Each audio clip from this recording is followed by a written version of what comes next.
alaykum aka, xush kelibsiz. Birinchi o'zingiz tanishtirsangiz, bu kompaniyada necha yildan beri ishlaysiz va nima ish bilan shug'ullanasiz? Bu nima kompaniyada bir yildan beri ishlayman. Ismim Nurullo. Aka. Brigadir bo'lib ishlayman. Xo'p, Nurullo aka, 1 yildan beri shu kompaniyada ishlayotgansiz. Sizni nima olib qoldi bu kompaniyada? Bu kompaniyada endi birinchi bo'lib, endi xo'jayinlar e'tiborli. Aha. Keyin oyliklar o'z vaqtida beradi. Sharoitlari yaxshi. So'ng endi yomg'irmi, shamolmi xo'jayinlarimiz bilan birga yuradi. Sovuq demay. Shu tomonlari yaxshi, ustalarga e'tiborli. Shu tomonlari yaxshi bo'lganligi uchun qoldi shu firmada. Ma'qul keldi. Ha, bizga ma'qul keldi. Tushunarli.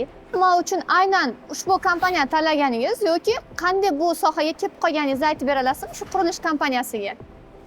Akaxon orqali kelganmiz, o'zimiz tanishimiz. Birinchi o'rinda ishladik, sharoitlari yaxshi, oyliklar o'z vaqtida beryapti, oziq-ovqatlari zo'r, xo'jayinlari e'tiborli.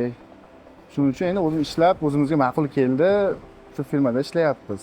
Tushunarli. Quruvchilarga qilinayotgan sharoitlar kollektiv bir-birlari bilan jamoa qanaqa? Sheriklar bilan endi hammamiz bitta joydamiz, oqibat yaxshi, urush janjal bo'lmaydi. Bir-birimizga misol kelishib ishlaymiz. Sharoitlarchi, misol ovqatlaring, yotoqlaring qanaqa? Ustalarga endi birinchi o'rinda sharoit yaxshi bo'lishi kerak. Bu firmada ham shu narsani ko'rdik. Yaxshi oziq-ovqati ham misol yaxshi, boshqa firmaga qaraganda ham misol yaxshi. Xonalarda ham chiroyli issiqqina qilib bergan qish kuniga moslab. Yaxshi sharoitlar.